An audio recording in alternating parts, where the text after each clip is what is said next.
तो आज हम जो है वो यांत्रिकी चैप्टर देखेंगे, जो कि फिजिक्स का बहुत इंपॉर्टेंट टॉपिक है। पहले हम देखेंगे कार्य यानी कि वर्क।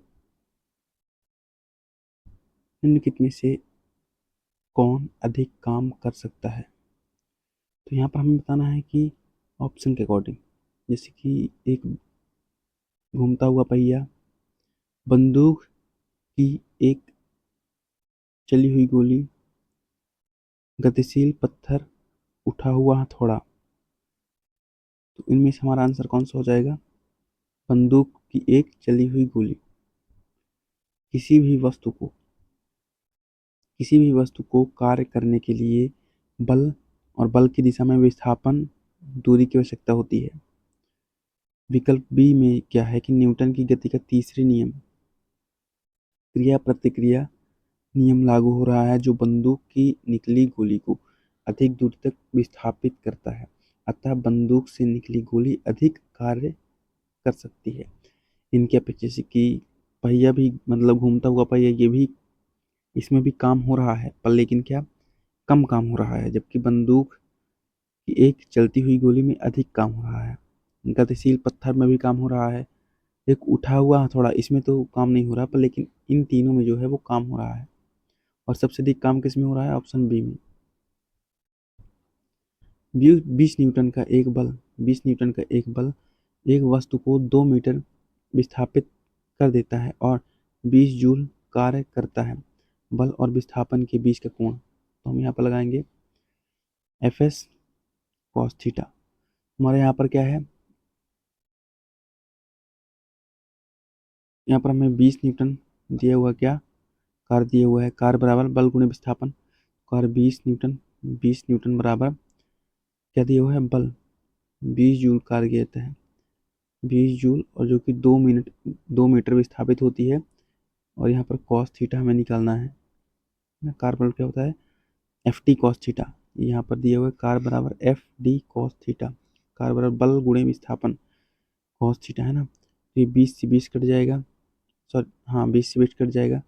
और ये दो जो है वो कहाँ जाएगा? नीचे आ जाएगा। तो क्या बचेगा? 1/2। तो कॉस 1/2 किसका मान है?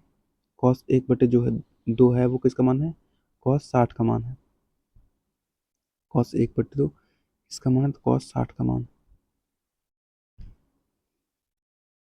एक पोर्टर जमीन से 12 kg सामान उठाता है, ठीक है। 12 kg के सामान उठाता है और उसे जमीन से 1.5 मीटर ऊपर अपने सिर पर रखता है। सामान पर उसके द्वारा किया गया कार्य, यहाँ पर हमें यहाँ निकालना है। हमें यहाँ पर दिया हुआ है 12 kg, 12 kg दिया हुआ है ना, यानी कि उसका मास दिया हुआ है। एम कितना दिया हुआ है हमें? 12 दिया हुआ है। इसके बाद हमें दिया हुआ है कि 1.5 मीटर ऊपर उठाता है, यानी कि एच दिया हुआ है कितना?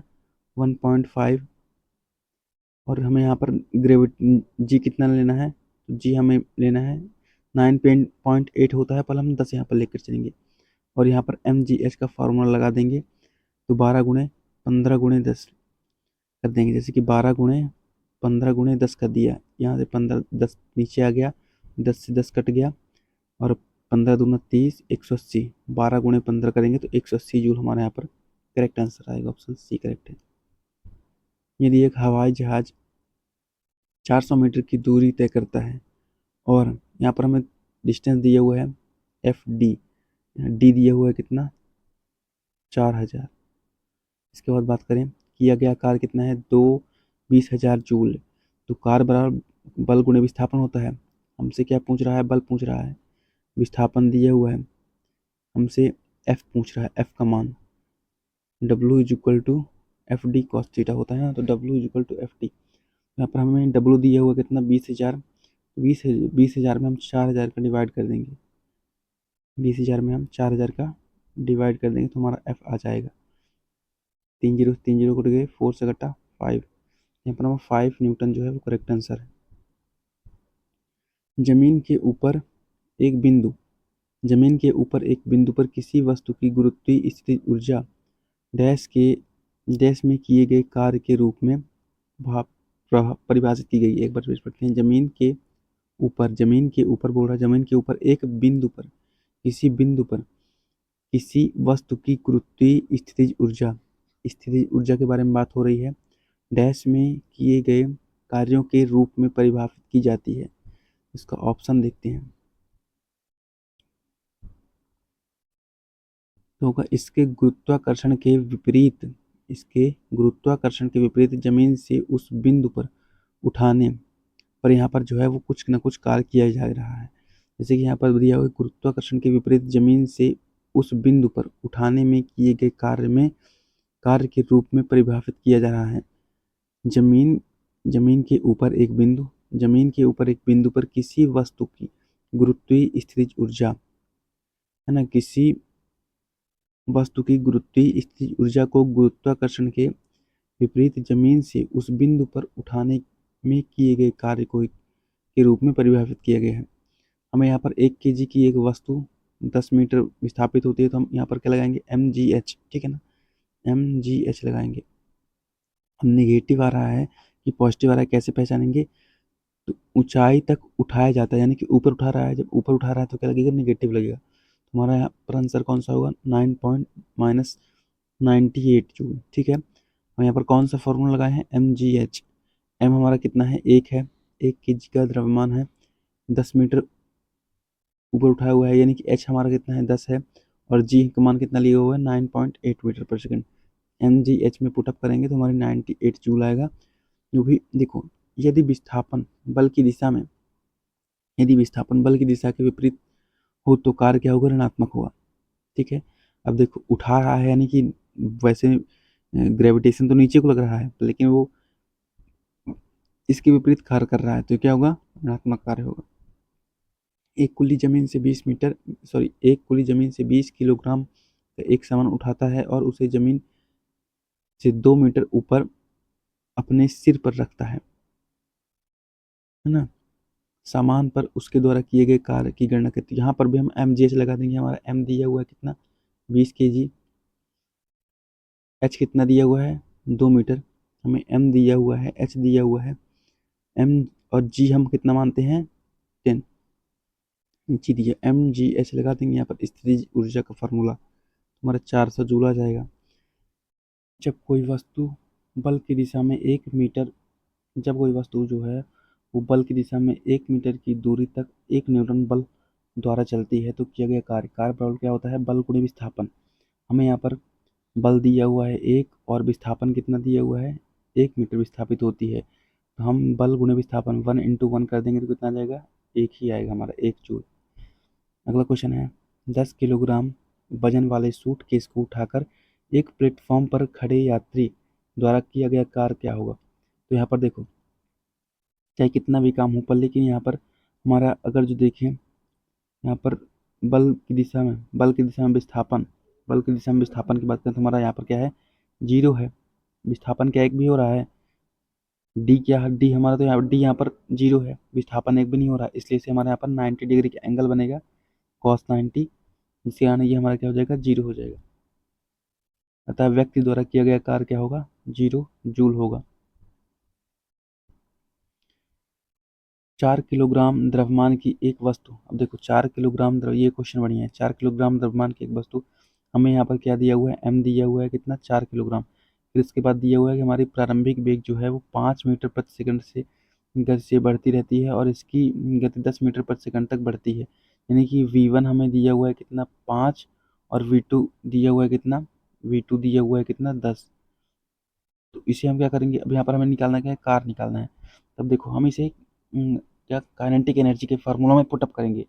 जैसे कि 1/2 mv² होता है ना, 1/2 mv², तो इसे हम ऐसे करेंगे, 1/2 m v2 का स्क्वायर माइनस v1 का स्क्वायर, है ना। इसी में हम पुट कर देंगे तो हमारा m क्या है, m का मान हमारा 4 है, v2 कितना है, तो v2 हमारा 10 है, जिसे हम स्क्वायर कर देंगे तो कितना आ जाएगा, ये आ जाएगा 100, माइनस v1 कितना है, v1 हमारा शायद 5 है, 5 का स्क्वायर 25, तो 25 में यहाँ पर घटाएंगे कितना आएगा, 75, और ये यहाँ से काटेंगे 2 बार में, तो 2 × 75 कितना आ जाएगा, 150। देखिए हमारा 150 जूल यहाँ पर कार्य हो रहा है। ऑप्शन ए हमारा यहाँ पर जो है वो करेक्ट आंसर है, ठीक है। अगला क्वेश्चन है, 1 किलोग्राम वजन 0.1 किलोग्राम वजन की एक गेंद को स्थिर स्थिति से गिराया जाता है जब 2 मीटर। अब देखो यहाँ पर हमें क्या दिया हुआ है, एम दिया हुआ है, एच दिया हुआ है, ठीक है ना, 2 मीटर विस्थापित होती है, और हमें यहाँ पर जी दिया हुआ है, तो हम यहाँ पर एम जी एच का फॉर्मूला लगा देंगे। 1/10 गुणे 2 मीटर विस्थापित होती है गुणे 9.8 डिवाइड बाई 10 हो जाएगा, है ना। यहाँ पर हम काटेंगे, 98 इंटू 2 करेंगे तो कितना जाएगा, 196 जूल, तो 1.96। अब यहाँ पर हमें ये देखना है कि निगेटिव काम हो रहा है कि पॉजिटिव काम हो रहा है। तो पहले फिर से पढ़ेंगे, गुरुत्वाकर्षण के बल से लगने वाला कार्य, गुरुत्वाकर्षण के बल यानी कि गुरुत्वाकर्षण के बल की दिशा में ही काम हो रहा है, तो यहाँ पर काम क्या होगा, धनात्मक होगा, तो ऑप्शन ए हमारा यहाँ पर करेक्ट आंसर। जब एक वस्तु पर बल लगने के बावजूद भी किया गया कार्य शून्य होता है, तो यहाँ पर क्या होगा, यहाँ पर हमारा विस्थापन क्या होगा, विस्थापन शून्य। अभी हमने देखा ना यहाँ पर इस वाले क्वेश्चन में, हमारा विस्थापन अगर जो नहीं हो रहा है, देखो कार्य बल की दिशा में अगर जो विस्थापन नहीं होगा तो कार्य अपने आप क्या हो जाएगा, जीरो हो जाएगा। यहाँ पर हमारा कार्य क्या हो रहा है, इसलिए से कार्य यहाँ पर हमारा जीरो हो रहा है। किसी वस्तु पर किया गया कार्य उस वस्तु पर लगाए गए बल और बल की दिशा में विस्थापन के गुणनफल के बराबर होता है। यहाँ पर हमारा बल की दिशा में लगाया गया विस्थापन क्या है, जीरो है, इसलिए से हमारा कार्य पूरा क्या हो जाएगा, जीरो हो जाएगा। एक लड़का 120 न्यूटन भार के एक बक्से को 2 मीटर की ऊंचाई तक उठाता है, उसके द्वारा किया गया कार्य, देखो 2 मीटर की ऊंचाई तक उठाता है, 120 न्यूटन हमें क्या दिया हुआ है, एम दिया हुआ है, ठीक है, एम मास कितना दिया हुआ है, 120 न्यूटन दिया हुआ है, फिर जो हमें पर 2 newton, G M G sorry H का मान कितना दिया हुआ है, 2 दिया हुआ है, जी कितना है, जी हम 10 मान लेंगे, यहाँ पर 10 मान लेंगे, तो 120 दूना 240, ठीक है। यहाँ पर हमें क्या दिया हुआ, भार दिया हुआ है, भार दिया हुआ है, और तो यहाँ पर तो हम क्या करेंगे, एच तो हमारा इसमें सॉरी इसमें जो है हमारा केजी थोड़ी है, ये न्यूटन है, इसमें ऑलरेडी हमारा जो है वो 9.8 या फिर बात करें 10 का अपने आप गुणा हो चुका है, इसलिए से ये हमारा न्यूटन में कन्वर्ट हो गया। यहाँ पर हमें केजी में नहीं है, न्यूटन में है, इसलिए से हम यहाँ पर 10 गुणा नहीं करेंगे, ठीक है। अगर जो यहाँ पर दिया हो तो 12 केजी, तब हम यहाँ पर 12 केजी दिया होता, तब यहाँ पर 120 केजी फिर दिया होता तो भी तब हम यहाँ पर 10 का गुणा करते, लेकिन अब यहाँ पर हम यहाँ पर जो है गुणा नहीं करेंगे 10 का, 120 दूना सीधे हमारा क्या हो जाएगा, 240 हो जाएगा।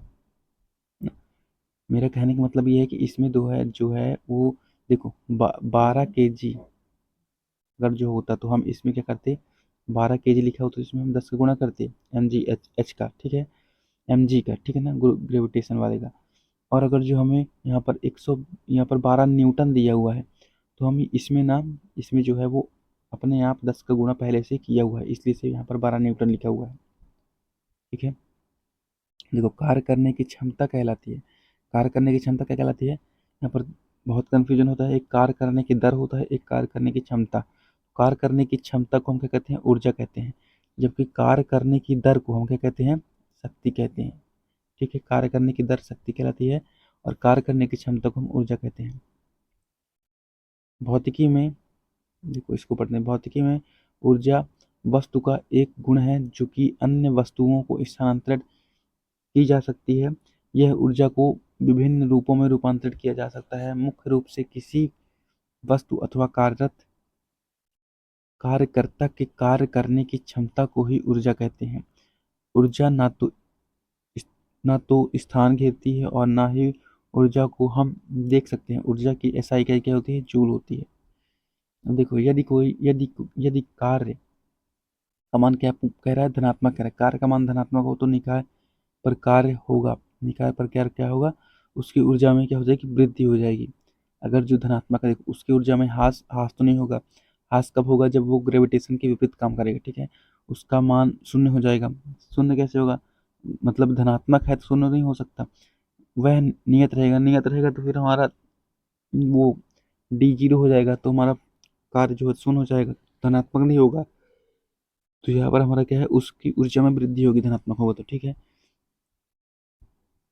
निम्नलिखित में से किसमें कोई कार्य नहीं किया जा रहा, किसमें कोई कार्य नहीं किया जा रहा, इसे हम पढ़ते हैं।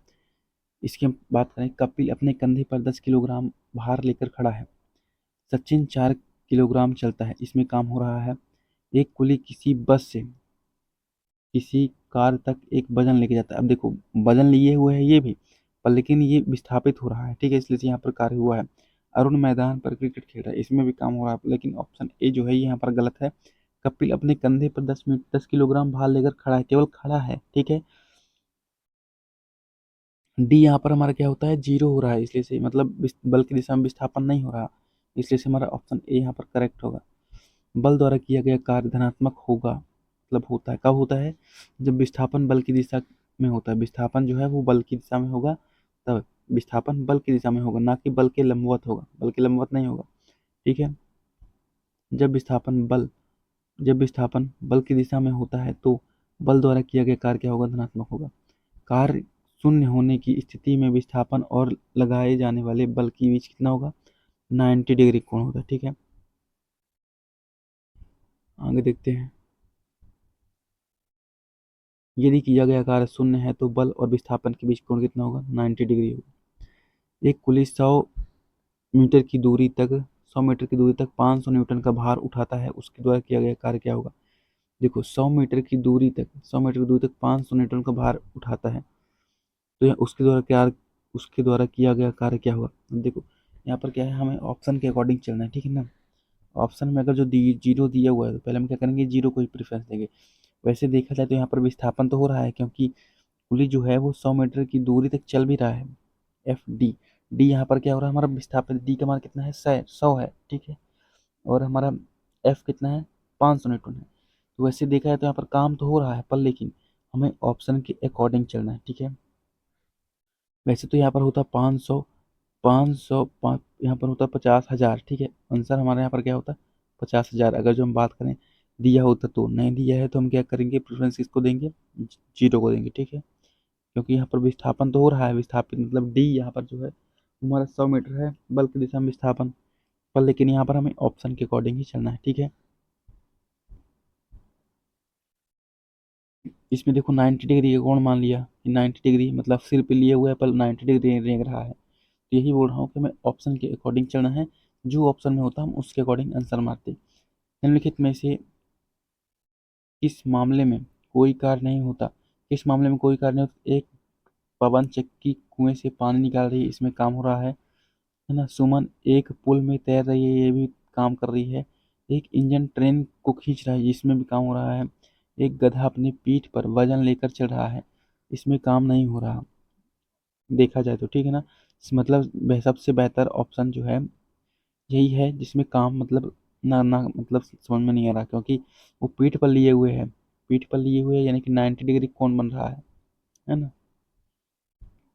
20 न्यूटन का बल 20 न्यूटन का बल किसी वस्तु पर कार्य कर रहा है, ठीक है। जब वस्तु बल की दिशा में 4 मीटर के माध्यम से विस्थापित की जाती है तो किया गया कार्य क्या होगा, तो हमारे यहाँ पर क्या होगा, हमें यहाँ पर 20 न्यूटन दिया हुआ है। अच्छा, यहाँ पर बताओ 9.8 का हम इंटू करेंगे कि नहीं करेंगे, करेंगे क्या, नहीं करेंगे, क्यों, क्योंकि हमारा यहाँ पर अपने आप मतलब 10 का गुण, या फिर 10 का गुणा या फिर 9.8 का गुणा हो चुका है, इसलिए ये न्यूटन में लिखा हुआ है। अगर जो यहाँ पर न्यूटन की जगह केजी लिखा होता, 20 केजी, तब पर हम गुणा करते हैं ना। तो 20 × 4 करेंगे तो 20 × 4 = 80। अब यहाँ पर बताओ 80 वाट होगा कि न्यूटन होगा कि पास्कल होगा कि जूल होगा, तो हमारा 80 जूल होगा, ठीक है। कार कैसे मतलब क्या होता है, जूल होता है।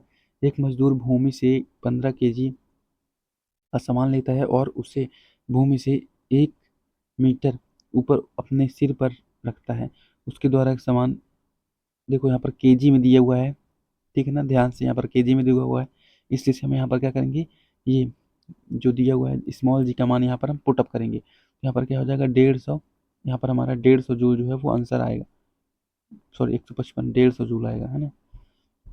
कार्य होता है यदि, कार्य कब होगा, कार्य कब होगा, जब बल हो या घर्षण हो या ऊर्जा हो या शक्ति हो। कार्य कब होगा, जब ऊर्जा हो, कार्य तभी होगा जब ऊर्जा हो, ठीक है। देखो, कार्य करने की क्षमता को क्या कहते हैं, ऊर्जा कहते हैं। कार्य करने की दर को शक्ति कहते हैं, पर लेकिन कार्य करने की क्षमता को ऊर्जा कहते हैं। इससे स्पष्ट है कि किसी भी वस्तु में ऊर्जा है, इससे क्या स्पष्ट है, किसी भी वस्तु में ऊर्जा है तो वह वस्तु कार्य कर सकता है। कार्य में केवल परिमाण होता है, कार्य में क्या होता है, केवल परिमाण होता है, कोई दिशा नहीं होती है। ऊर्जा और कार्य दोनों का मात्रक जूल है। ऊर्जा का सही मात्रक जूल और कार्य का दोनों का सही मात्रक क्या होता है, जूल होता है। एक जूल कार्य करने के लिए आवश्यक ऊर्जा कितनी होती है, एक जूल कार्य करने के लिए आवश्यक ऊर्जा की मात्रा एक जूल ही होती है। ऊर्जा का बड़ा मात्रक बात करें तो किलो जूल होता है, ठीक है। और 1 किलो जूल बराबर कितना होता है, 1000 जूल होता है। जब वस्तु जब विस्थापन प्रयुक्त बल की दिशा के लंबवत हो तो बल द्वारा किया गया कार्य क्या होगा, तो बल द्वारा किया गया कार्य यहाँ पर हमारा शून्य होगा, ठीक है। जब क्या कह रहा है, जब विस्थापन प्रयुक्त बल की दिशा के लंबवत हो, अब बल की दिशा के लंबवत कह रहा है यानी कि 90 डिग्री का एंगल बनेगा, हमारे यहाँ पर क्या होगा, लंबवत बोल रहा है, देखना ध्यान से, लंबवत बोल रहा है। किसी वस्तु पर किया गया कार्य निम्नलिखित में से किस पर निर्भर करता है, किसी वस्तु पर किया गया कार्य किस पर निर्भर नहीं करता है, सॉरी निर्भर नहीं करता, देखो कार्य एफ, कार्य बल बल गुणा विस्थापन यानी कि एफ डी, एफ बल पर निर्भर करता है, प्रयुक्त बल पर निर्भर करता है, विस्थापन डी पर निर्भर करता है, डी पर निर्भर करता है, विस्थापन पर निर्भर करता है, बल और विस्थापन के बीच के कोण पर निर्भर करता है, कॉस थीटा पर निर्भर करता है, ठीक कह रहा है। वस्तु के द्रव्यमान पर निर्भर नहीं करता, यानी कि ऑप्शन बी यहाँ पर हमारा करेक्ट है। किसी वस्तु पर किया गया कार्य निम्नलिखित में से किस पर निर्भर नहीं करता, फिर से निर्भर नहीं करता, तो हम अभी देख चुके कि द्रव्यमान पर निर्भर नहीं करता। किसी वस्तु पर किया गया कार्य निम्नलिखित में से किस पर निर्भर नहीं करता, फिर से वही क्वेश्चन, द्रव्यमान पर निर्भर नहीं करता। निम्नलिखित में से कौन अधिक कार्य कर सकता है, अब देखो उठा उठा हुआ हथौड़ा, ये तो स्थितिज ऊर्जा में है, ये काम नहीं कर सकता अधिक ना। एक चली हुई गोली, अब देखो चली हुई गोली, यही हमारा आंसर होगा। मतलब देखना हमें यह है कि सबसे तेज काम कौन कर रहा है, ठीक है ना। तो गोली चलाएंगे तो गोली क्या होगी, बहुत तेज से बहुत दूर जाएगी ना, तो हमारा बी यहाँ पर जो है करेक्ट हो जाएगा आंसर। एक मजदूर 10 किलोग्राम का एक सामान भूमि से उठाता है और 1.2 मीटर ऊपर अपने सिर पर रखता है। यहाँ पर देखो एम जी एच का फॉर्मूला लगा देंगे, एम जी एच 10 10 गुणे 12/10 कर देंगे, 10 गुणे 12/10 गुणे 10, तो एक 10 से एक 10 कट गया, 12 120, 120 जूल, यानी कि ऑप्शन ए हमारा यहाँ पर करेक्ट है। कार्य कहलाता है, कार्य क्या कहलाता है, कार्य बल बल गुणे विस्थापन होता है, बल गुणे विस्थापन, बल गुणे विस्थापन, बल का कार्य का मात्रक क्या होता है, न्यूटन मीटर होता है ना। कार्य कैसी है, राशि है, अदिश राशि है। किसी वस्तु द्वारा किया गया कार्य कितना होता है, 56 जूल कार्य है, और उस पर लगाया गया बल, तो कार्य बराबर बल गुणे विस्थापन, कार्य हमारा दिया हुआ है 56 बराबर बल गुणे विस्थापन, हमें यहाँ पर डी बताना है, डी बताना है, 7 न्यूटन दिया हुआ, 7 नीचे आ जाएगा तो 7 8 56 क्या हो जाएगा, 8 मीटर विस्थापित होगी वस्तु। 10 न्यूटन का बल किसी वस्तु पर कार्य कर रहा है, वस्तु बल की दिशा में 5 मीटर विस्थापित होती है, तो किया गया कार्य क्या होगा, अब देखो 10 न्यूटन का बल, 10 गुणे 5 कर देंगे, 10×5 50, ठीक है ना। अब देखो यहाँ पर निगेटिव आएगा पॉजिटिव आएगा, ये देखेंगे हम। तो क्या कर रहा है, बल की दिशा में विस्थापित हो रहा है, वस्तु बल की दिशा में विस्थापित हो रही, तो हमारा पॉजिटिव में आएगा, ऑप्शन सी करेक्ट है। किसी वस्तु पर किया गया कार्य निर्भर करता है, किसी वस्तु पर किया गया कार्य किस पर निर्भर करता है, देखो कार्य बराबर क्या होता है, एफ डी कॉस थीटा, विस्थापन पर निर्भर करता है, बल और विस्थापन के बीच कौन निर्भर करता है, प्रयुक्त बल पर निर्भर करता है, पर लेकिन द्रव्यमान पर निर्भर नहीं करता। तो ए बी सी हमारे सही हैं, A B C, option D हमारा यहाँ पर करेक्ट है ना। यदि बल जीरो हो, इसलिए इसका किया गया कार्य क्या होगा, किया गया कार्य भी जीरो हो जाएगा। देखो कार्य बराबर क्या होता है, बल गुणे विस्थापन होता है, एफ डी कॉस थीटा, हमारा जब एफ ही जीरो हो जाएगा तो एफ का डी में इंटू होगा तो डब्ल्यू भी हमारा जीरो ही हो जाएगा, है ना। जब एक पोर्टर जमीन से 12 किलोग्राम सामान उठाता है और अपने जमीन से 1.5 किलोग्राम ऊपर अपने सिर पर रखता है, अब देखो इसमें भी एम जी एच लगेगा। यहाँ पर 120 मतलब 20 दिया हुआ, 112 दिया हुआ है, 12 दिया हुआ है, 12 केजी दिया हुआ है, केजी में हम क्या इसका इंटू करेंगे, ग्रेविटेशन का इंटू करेंगे, ठीक है ना। वन 12 गुणे 10 गुणे 15 कर देंगे, तो हमारा आंसर जो है वो 180 जूल आ जाएगा, एम जी एच, ठीक है ना। एक वस्तु पर 25 न्यूटन का बल कार्य कर रहा है, उस वस्तु को बल की दिशा में 5 मीटर तक हटाया जाता है। अब देखो बल की दिशा में हटाया जाता है यानी कि पॉजिटिव में होगा। अब देखो इसको तो कुछ करने की जरूरत नहीं है, जूल देखें, कार्य का समात्रक जूल होता है, जूल जिसमें लगा है वही आंसर। बल, देखो जब कोई आदमी दीवार को धक्का दे रहा है लेकिन इसे विस्थापित करने में विफल रहे, तो क्या होगा यहाँ पर, यहाँ पर बिल्कुल कोई कार नहीं होगा, बिल्कुल। जब भाई विस्थापित नहीं हुई तो कार कहाँ होगा, कार जीरो होगा। यदि कोई वस्तु, यदि कोई व्यक्ति 12 न्यूटन के एक स्थिर बल से 4 मीटर चल रहा है तो उसके द्वारा किया गया कार्य, कार बल गुणे विस्थापन, तो 12 12 गुणे 4, 12 4 जा 48। ऑप्शन नंबर सी यहाँ पर करेक्ट हो जाएगा। एक पिंड द्वारा किया गया कार्य निम्नलिखित में से किस पर निर्भर नहीं करता। हम देख चुके हैं द्रव्यमान पर निर्भर नहीं करता है ना, द्रव्यमान पर जो है, द्रव्यमान और प्रारंभिक वेग, वस्तु के प्रारंभिक वेग पर थोड़ी निर्भर करता है। विस्थापन पर निर्भर करता है, बल विस्थापन के बीच कोण लागू बल पर निर्भर करता है, पर लेकिन वस्तु के प्रारंभिक वेग पर निर्भर नहीं करता है ना। किसी वस्तु पर किया गया कार्य किस पर निर्भर नहीं करता है, तो आरंभिक वेग पर निर्भर नहीं करता है। ठीक है, 208 क्वेश्चन नंबर है कि ना डैश ना होने पर किया गया कार्य क्या होगा, शून्य हो जाएगा। डैश ना होने पर किया गया कार्य शून्य हो जाएगा। अगर जो विस्थापन नहीं हो रहा है तो यहाँ पर हमारा किया गया कार्य क्या हो जाएगा, शून्य हो जाएगा। कार्य हुआ है ऐसा कहने के लिए दो शर्तें पूरी होनी चाहिए, जिसमें से कौन कौन सी हैं। देखो, बल की आवश्यकता नहीं होती, ऑप्शन ए तो हमारा गलत है। वस्तु विस्थापित होना चाहिए, तो ये बिल्कुल सही है कि वस्तु जो है विस्थापित होना चाहिए। ठीक है, ऊर्जा का अवशोषण और उत्सर्जन नहीं होना चाहिए, ये हमारा गलत है। वस्तु की स्थिति में कोई बदलाव नहीं होगा, ये भी गलत है। हमारा ऑप्शन नंबर बी यहाँ पर जो है वो करेक्ट है। बल और विस्थापन के गुणनफल क्या कहता है, कार्य बराबर बल गुणा विस्थापन होता है। ऑप्शन सी करेक्ट है। कार्य का गुणनफल क्या कहता है, कार्य बराबर, कार्य कहलाता है, कार्य का गुणनफल कहलाता है बल और वस्तु का बल की दिशा में विस्थापन, बल और वस्तु का बल की दिशा में विस्थापन।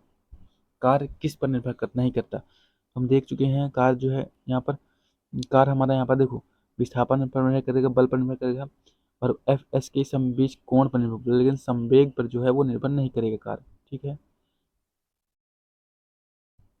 यदि किसी वस्तु पर लागू एक स्थिर बल, बल की दिशा में वस्तु द्वारा स्थानांतरित बल और दूरी के परिणाम के रूप में दर्शाया जाता है तो इसे क्या कहा जाएगा, इसे कहा जाएगा किया गया कार्य। ठीक है, किया गया कार्य। किसी पिंड पर कार्य तभी किया जाता है जब, किसी पिंड पर कार्य तभी किया जाता है जब यह एक यांत्रिक प्रभाव के माध्यम से ऊर्जा वृद्धि का अनुभव करे, है ना। जब देखो, जब ऊर्जा अनुभव को वृद्धि करेगी तभी ना किया गया कार्य मतलब कार्य माना जाएगा। देखो, किसी पिंड पर कार्य तभी किया जाता है जब वह पिंड एक यांत्रिक प्रभाव के माध्यम से ऊर्जा वृद्धि का अनुभव करती है। ठीक है, देखो, अगर है कि लागू किए गए बल और विस्थापन की दिशा के बीच कोण 90 डिग्री है तो किया गया कार्य क्या होगा, यहाँ पर किया गया कार्य शून्य होगा। जब बल और विस्थापन के बीच के कोण 90 डिग्री है तो किया गया कार्य हमारा शून्य होगा। किसी वस्तु द्वारा कार्य करने की क्षमता, अब देखो, कार्य करने की क्षमता क्या कहलाती है, ऊर्जा कहलाती है। कार्य करने की क्षमता क्या कहलाती है, ऊर्जा कहलाती है। और कार्य करने की दर क्या कहलाती है, शक्ति कहलाती है। या किसी वस्तु में निहित ऊर्जा पर निर्भर करता है। किसी वस्तु में निहित ऊर्जा पूछे, या फिर किसी वस्तु द्वारा कार्य करने की क्षमता पूछे, क्या होगा हमारा आंसर, कार्य करने वाली वस्तु की स्थिति में अब स्थिति और अवस्था पर निर्भर करती है। ठीक है ना, किसी वस्तु द्वारा कार्य करने की क्षमता या किसी वस्तु में निहित ऊर्जा कार्य करने वाली वस्तु की स्थिति और अवस्था पर निर्भर करती है। देखो, एक मजदूर भूमि से 10 किलोग्राम का सामान उठा लेता है और भूमि से 1.1 मीटर ऊपर। अब देखो, इसमें भी एम जी एच लग जाएगा, हमें एम दिया हुआ है, ठीक है ना, यहाँ पर जी जी दिया हुआ है, एच दिया हुआ है, इतने मीटर ऊपर उठा, तो हम यहाँ पर एम जी एच लगा देंगे। ठीक है ना, आगे है, गति करते हुए एक कार विपरीत दिशा में आती हवा का सामना करती है। अब देखो, विपरीत दिशा से हवा आ रही है, इधर से कार चल रही है। ठीक है, तो मतलब क्या कहो, घर्षण हो रहा है, तो घर्षण यानी कि ऋणात्मक घर्षण हो रहा है ना, उसे रोकने, हवा जो है गाड़ी को रोकने का काम कर रही है। ठीक है, एक लड़की जिसका वजन कितना है, 200 न्यूटन है, जिसका वजन कितना है, 200 न्यूटन, एक 2 मीटर ऊंचे वृक्ष पर चढ़ती है। जी, यहाँ पर 10 सेकंड, 10 मीटर। अच्छा, यहाँ बताओ, यहाँ पर ये बताओ कि तुम ये बताओ कि हम 200 में क्या 10 का 200 ये जी के गुणा करेंगे, नहीं करेंगे, क्योंकि ये तो ऑलरेडी हमारा न्यूटन में है। ठीक है, न्यूटन में है कि नहीं है, न्यूटन में है, इसलिए से हम केवल दो बस का गुणा करेंगे। एम जी एच वैसे होता है एम जी एच, तो यहाँ पर हमारा एम जी का गुणा हो चुका है। एम जी का मान कितना आया है, 200। बस एच का गुणा करना है, तो 200 गुणा 2 कितना हो जाएगा, 400। ऑप्शन नंबर जी बी जो है यहाँ पर हमारा करेक्ट है। यदि कोई कार 500 न्यूटन की नियत बल के साथ 15 किलोमीटर की दूरी की यात्रा करती है तो किया गया कार्य क्या होगा? कार्य बराबर बल गुणे विस्थापन 500 न्यूटन गुणे 15, 15 15 75, 7 75 और 75 दो जीरो, और सॉरी 75 75 देखो फिर से देखते हैं। कोई कार 500 न्यूटन की नियत गति से चलती है 15 किलोमीटर, सॉरी यहाँ पर किलोमीटर में दिया हुआ है। बहुत बढ़िया क्वेश्चन ये। देखो 15 किलोमीटर में दिया हुआ है, इसे हम क्या करेंगे, मीटर में कन्वर्ट करेंगे, ठीक है ना। मीटर में कन्वर्ट करने के लिए हम 1000 से गुणा करेंगे। 500 ये 15 में हम 1000 से गुणा करेंगे तो एक दो तीन, अब देखो एक दो तीन चार पाँच जीरो किस में है, 3 2 5 0, ऑप्शन सी ही हमारा करेक्ट आंसर है। 10 न्यूटन 10 न्यूटन का एक क्षैतिज बल 5 केजी की एक वस्तु को बल की दिशा में 2 मीटर की दूरी तक विस्थापित कर देता है। बल द्वारा किया गया कार्य क्या होगा हमारा, 20 जूल होगा। यहाँ पर क्या होगा, 20 जूल होगा। जब बल की दिशा में 10 मीटर की दूरी पर 10 न्यूटन के बल के तहत एक वस्तु स्थानांतरित होती है तो कार्य की मात्रा क्या होगी? अब देखो यहाँ पर हमें 10 मीटर की दूरी यानी कि 10 मीटर की दूरी हमें यहाँ पर विस्थापन दिया हुआ है, ठीक है ना।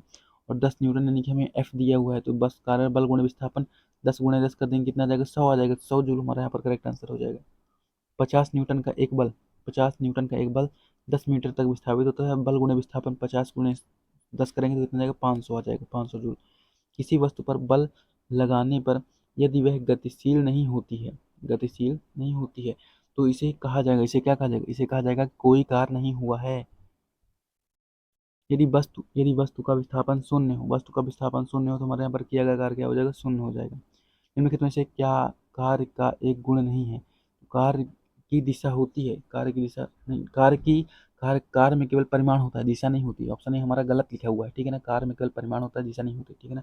कार्य हमारी कैसे रहती है, अदिश राशि है, और अदिश राशि में केवल परिमाण होता है, दिशा नहीं होती, जबकि सदिश राशि में परिमाण दिशा दोनों होती हैं। इसी तरह कार्य किए जाने के लिए एक वस्तु पर बल लगा जाना आवश्यक है, बिल्कुल सही कह रहा है। कार्य का परिमाण होता है, परिमाण तो होता ही है। कार्य के होने के लिए वस्तु का विस्थापन होना आवश्यक है, ये भी सही कह रहा है। देखो एक बस 4000 न्यूटन के स्थिर बल से चलती है। अब देखो हमें बल कैसे मात्रक न्यूटन, बल 4000 दिया हुआ है और हमें 2000 जूल बोल रहा है। तो जूल बराबर, देखो कार्य बराबर बल गुणा विस्थापन होता है, तो कार्य कितना है, 2000। 2000, अब देखो 2000 बराबर, इसके बाद क्या होगा, 400 न्यूटन। बल गुणे विस्थापन, तो बल हमारा दिया हुआ कितना, 400 न्यूटन। हमें क्या पूछ रहा है, दूरी पूछ रहा है, बल गुणे विस्थापन यानी कि डी पूछ रहा है। तो हम 2000 में 4000 का डिवाइड कर देंगे तो कितना जाएगा, 0.5, हमारा डी यहाँ पर करेक्ट आंसर है। यदि एक मॉल में कोई व्यक्ति 50 न्यूटन के बल से ट्रॉली खींचता है तो 50 न्यूटन, अब देखो न्यूटन लिखा हुआ है, हमें इसमें अपन ग्रेविटेशनल वाला जो गुणा करना है उसे नहीं करना है, गुणा ऑलरेडी वो किया हुआ है। तो 50 गुणे 30 कर देंगे तो पाते हैं 1500 जूल जो है यहाँ पर करेक्ट आंसर हो जाएगा। एक कुली भूमि से 20 किलोग्राम का एक सामान उठाता है और उसे भूमि से 2 मीटर ऊपर उठा, इसमें भी MGH लगा देंगे, MGH। अच्छा इसमें उसका इसका जी का गुणा होगा कि नहीं होगा, बिल्कुल होगा। अब देखो 13 केजी 1.5 मीटर, इसमें भी इसे भी हम MGH से फार्मूला सॉल्व कर देंगे। एक लड़का 4 किलोग्राम के एक स्कूल बैग से 30 सेकंड तक पकड़ता है, उसके द्वारा किया गया कार्य। अब देखो केवल पकड़ के खड़ा है, ठीक है ना, एक लड़का जो है वो केवल स्कूल बैग पकड़ के खड़ा है, तो यहाँ पर किया गया कार्य क्या होगा, शून्य होगा। कार्य तभी होता है जब क्या होगा, जब क्या हो, ऊर्जा हो। कार्य तभी सफल होता है जब ऊर्जा हो, ठीक है। कार्य तभी हो सकता है जब ऊर्जा हो। इनके में से कौन सा किए गए कार्य का एक उदाहरण नहीं है? यहाँ पर हम बात करें, लड़के का कमरे में दीवार को धक्का देना, भाई ढकेल पे बता, न ढकेल पे बना, किया गया कार्य शून्य हुई। लड़की द्वारा एक ट्रॉली के धक्का देने के ट्रॉली का आगे बढ़ना, ये बिल्कुल सही कार्य हो रहा है। यहाँ पर सतह पर पड़े कंकड़ पर दबाव डालना, इसमें भी कार्य हो रहा है ना। लगभग वैसे का और इसमें ना के बराबर हो रहा है, पर लेकिन फिर भी यहाँ पर हम मानेंगे क्योंकि हमारे यहाँ पर प्रबल ऑप्शन दिया हुआ है ना। प्रबल ऑप्शन क्या है, ए है, मतलब मजबूत ऑप्शन है। ये यहाँ पर कमजोर ऑप्शन है, इसके अकॉर्डिंग ऑप्शन के अकॉर्डिंग हम देखें तो किताब को किसी ऊंचाई तक उठाया था, इसमें भी कार्य हो रहा है ना। जब प्रयुक्त बल की दिशा और वस्तु के गतिशील होने की दिशा एक दूसरे के लंबवत हो, अब देखो एक दूसरे के लंबवत होगी भाई तो 90 डिग्री कौन बनेगा, 90 डिग्री कौन बनेगा तो कोई कार्य नहीं होगा। बल बल यह कर लंबवत कह रहा है, ठीक है ना। देखो यदि बल और विस्थापन के बीच कोण क्या होगा, 90 डिग्री होगा तो, सॉरी 180 डिग्री होगा, तभी हमारा कार्य जो है ऋणात्मक होगा। 90 डिग्री होगा तो कार्य तो हमारा जीरो हो जाएगा। और ऋणात्मक कब होगा? जब हमारा 180 डिग्री होगा, है ना, क्योंकि कॉस 180 डिग्री का मान कितना होता है? -1, ठीक, इसलिए से, ठीक है ना।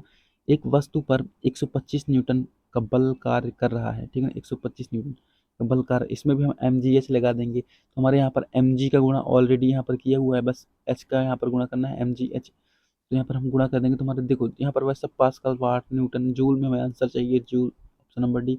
यदि कोई व्यक्ति 50 न्यूटन के बल सहित 10 मीटर की दूरी तक ट्रॉली खींचता है, अब देखो यहाँ पर 50 न्यूटन, इसमें भी हमारा जी का गुणा हो चुका है, बस 50 × 10 कर देंगे, 500 जूल आंसर हमारा, है ना।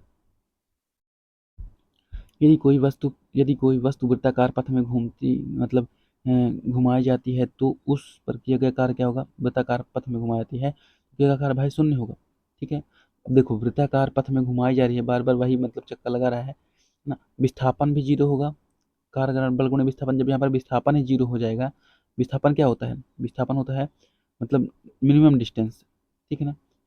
अब यहाँ पर देखो, यहाँ पर वही वही बार बार घूम घूम रहा है, तो विस्थापन हमारा जीरो होगा, इसलिए कार्य किया गया कार्य हमारा जीरो हो जाएगा। जब बल विस्थापन डैश होता है, जब बल विस्थापन डैश होता है, तो बल द्वारा किया गया कार्य ऋणात्मक होगा। जब बल विस्थापन डैश होता है, तो बल द्वारा किया गया कार्य ऋणात्मक माना जाता है। देखो बल की दिशा में लंबवत विस्थापन, देखो लंबवत विस्थापन होगा तो जीरो हो जाएगा भाई, है ना। लंबवत विस्थापन मतलब ऐसे 90 डिग्री बनेगा, जीरो हो जाएगा। संवेग की दिशा में होता है, संवेग की दिशा में, संवेग पर तो निर्भर नहीं करता, ठीक ना। बल बल की दिशा में होता है, देखो विस्थापन जब बल की दिशा में होता है, ये बिल्कुल सही है, बल की दिशा में हो, और बल की विपरीत दिशा में हो, देखो यहाँ पर क्वेश्चन क्या पूछ रहा है? पहले ऋणात्मक पूछ रहा है, बल की दिशा में होगा तो कार्य हमारा धनात्मक होगा, ठीक है, और बल की विपरीत दिशा में होगा तो कार्य हमारा क्या होगा? ऋणात्मक होगा, तो ऑप्शन डी यहाँ पर हमारा करेक्ट है, ऑप्शन के अकॉर्डिंग, ठीक है ना। आगे देखते हैं। जब जब बल लगने पर किसी पिंड या वस्तु के विस्थापन बल की विपरीत दिशा में होती है, तो बल द्वारा किया गया कार्य को ऋणात्मक माना जाता है। बल एक क्या है? सदिश राशि है, बल सदिश राशि है। न्यूटन की गति के द्वितीय नियम के अनुसार बल संवेग परिवर्तन की दर के अनुपातिक है। जब वस्तु का विस्थापन बल की दिशा में होता है, तो बल द्वारा किया गया कार्य क्या होगा? बल द्वारा किया गया कार्य धनात्मक होगा। आगे देखते हैं। ये हमारा क्वेश्चन जो है 1 नंबर का है, बहुत बढ़िया क्वेश्चन है ना। 2 मीटर लंबाई की एक समान चेन, यहाँ पर बोल रहा है 2 मीटर लंबाई की चेन है, जो कि टेबल पर ऐसे रखी गई है कि मतलब उसकी लंबाई का 60 सेंटीमीटर टेबल के कोने से मुक्त रूप से लटका हुआ है ना। मतलब ऐसे एक टेबल है, मान लो यहाँ पर टेबल है, और 2 मीटर की एक 2 मीटर लंबाई की चेन है, मान लो 2 मीटर मतलब 200 सेंटीमीटर, है ना, 200 सेंटीमीटर, जिसमें से कि 60 सेंटीमीटर हमारा यहाँ पर जो है लटक रहा है, ठीक है, और 140 सेंटीमीटर जो है वो हमारा टेबल के ऊपर ऐसे रखा हुआ है, और ये 60 सेंटीमीटर हमारा लटक रहा है, ठीक है। इसके बाद बोल रहा है कि चेन का कुल द्रव्यमान, अगर जो हम इसकी बात करें, इसका द्रव्यमान कितना है, तो 4 kg इसका द्रव्यमान है, ठीक है। तो टेबल पर पूरी चेन को खींचने में किया गया कार्य, अब देखो यहाँ पर हम क्या करेंगे, पहले पहले हम यहाँ पर निकालेंगे कि मतलब कितनी द्रव्यमान की चेन जो है, जो लटकी हुई चेन है उसका द्रव्यमान क्या है। जैसे पूरे का द्रव्यमान तो 4 kg है, तो जो चेन लटकी हुई है उसका द्रव्यमान क्या है, तो हम क्या करेंगे, देखो यहाँ पर लटके हुए चेन का द्रव्यमान निकालने के लिए हम, हमारा दिया कि द्रव्यमान कितना दिया हुआ है, 4 दिया हुआ है, 4 दिया हुआ है, 200 सेंटीमीटर की चेन है, और 60 सेंटीमीटर जो लटका हुआ है उसका द्रव्यमान हमें निकालना है। देखो 200 सेंटीमीटर की हमारी चेन थी, जिसमें 60 सेंटीमीटर हमारा लटका हुआ था, ठीक है ना, 140 यहाँ पर बचा, ठीक है, और हमारा उसका द्रव्यमान कितना दिया हुआ है, 4 दिया हुआ है, 4/200 गुणे 60, तो हमारा कितना आ जाएगा, लटके हुए चेन का द्रव्यमान आ जाएगा कितना, 6/5 kg। फिर इसके बाद हम, अब देखो अब हमारा mgh में पुट करेंगे, mgh पर देखो यहाँ पर हमारा जो है, एक बार और जो है हमारा यहाँ पर सेंटीमीटर में दिए हुआ है 60/140, इसे हम सेंटीमीटर में लेकर मीटर में ही लेंगे, ठीक है ना, मीटर में लेंगे, क्योंकि देखो 60 बटे जो हम 140, सॉरी यहाँ पर मीटर, हम यहाँ पर मीटर में लेंगे, ठीक है, मीटर में लेंगे कैसे, देखो 60/2, 60 सेंटीमीटर/2 मीटर, है ना। देखो यहाँ पर सेंटीमीटर में है, 60/2 लंबाई, तो हम इसे क्या करेंगे, मीटर में कन्वर्ट करेंगे, तो यहाँ पर कितना हो जाएगा, 30/100 मीटर हो जाएगा, 30/100 मीटर हो जाएगा। तो अब क्या करेंगे, mgh में पुट कर देंगे। एम हमारा कितना है यहाँ पर, एम हमारा है 6.6/5, जी कितना है, जी का मान 10 है, एच कितना है, एच हमने देखा 30/100, 30/100 है, 30/100 मीटर, यहाँ पर 30/100 मीटर कर देंगे। अब यहाँ पर हम काटेंगे, G double zero double zero cut जाएगा, ठीक है ना। अब यहाँ पर 5 से 6 3 18, 18/5 यहाँ पर हमारा जो है वो 18/5 यानी कि 3.6 जूल यहाँ पर हमारा जो है वो आंसर आएगा, है ना। यानी कि ऑप्शन हमारे यहाँ पर कौन सा होगा, ऑप्शन सी करेक्ट होगा। इसे आप एक दो बार प्रैक्टिस करेंगे तो आपको बढ़िया मतलब देखो, सबसे पहले हमें क्या निकालना है, सबसे पहले हमें निकालना है लटके हुए चेन का द्रव्यमान निकालना है, ठीक है। लटके हुए चेन का द्रव्यमान कंपैरिजन करके हम निकाल लिया। कैसे निकाल लिया कि टोटल वजन जो है चेन का 4 kg है, ठीक है। 200 सेंटीमीटर लंबी चेन है, तो हमें 60 सेंटीमीटर जो लटका हुआ है उसका द्रव्यमान चाहिए। उसका द्रव्यमान हम निकालेंगे तो कितना आ जाएगा, 6/5। फिर क्या करेंगे, जो जो हमारी चेन है 60 सेंटीमीटर की, उसमें उसको हम क्या करेंगे, 60 सेंटीमीटर चेन लटकी हुई है, ठीक है। उसे हम क्या करेंगे, मीटर में कन्वर्ट करेंगे, ठीक है ना। मीटर में कन्वर्ट करेंगे, 60 सेंटीमीटर जो हमारी चेन दी हुई है उसे हम सेंटीमीटर में कन्वर्ट करेंगे, कितना आ जाएगा, 30/100 मीटर। बस अब सीधे इंटू कर देंगे तो हमारा 3.6 जो है यहाँ पर आंसर आ जाएगा।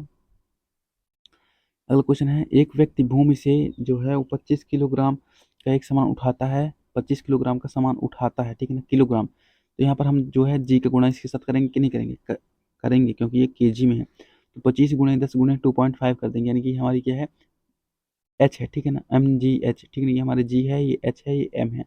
MGH का फार्मूला लगा देंगे तो यहाँ पर हमारा आंसर जो है वो 625 जूल आ जाएगा, ठीक है। 5 किलोग्राम भार की एक वस्तु चार, देखो यहाँ पर भी वही है, 5 किलोग्राम द्रव्यमान की एक वस्तु 5 × 10 × 4, 5 5 धाम 50, 5 चौको 20, यानी कि 200 जूल जो यहाँ पर हमारा करेक्ट आंसर होगा।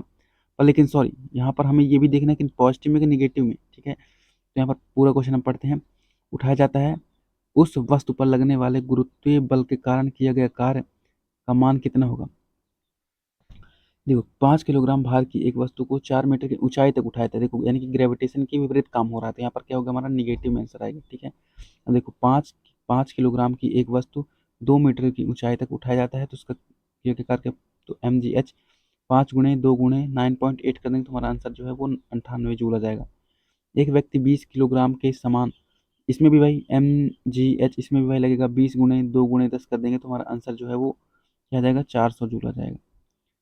ये भी सेम वही क्वेश्चन है, MGH लगा देंगे, 1 × 30 × 10 कर देंगे तो हमारा कौन सा आंसर आएगा, ऑप्शन बी करेक्ट है। देखो इसमें भी वही है,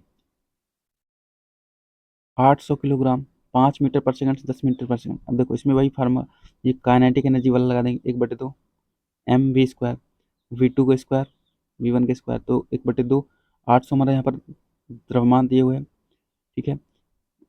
10 के स्क्वायर और 5 के स्क्वायर घटाएंगे तो 800 × 75, 2 से काटेंगे यहाँ पर 400, 400 × 75 करेंगे तो हमारा कितना जाएगा, 30,000 जूल या फिर 30 किलो जूल आ जाएगा। 20 किलोग्राम भार की एक वस्तु 2 मीटर ऊंचाई तक, इसमें भी हम MGH लगा देंगे, 20 × 2 × 10, 20 × 2 = 40, 400, हमारा आंसर ऑप्शन ए करेक्ट है। तो यहाँ पर हमारा जो है कार्य समाप्त होता है। अब शक्ति को जो है वो हम नेक्स्ट टॉपिक में, नेक्स्ट वीडियो में कवर करेंगे।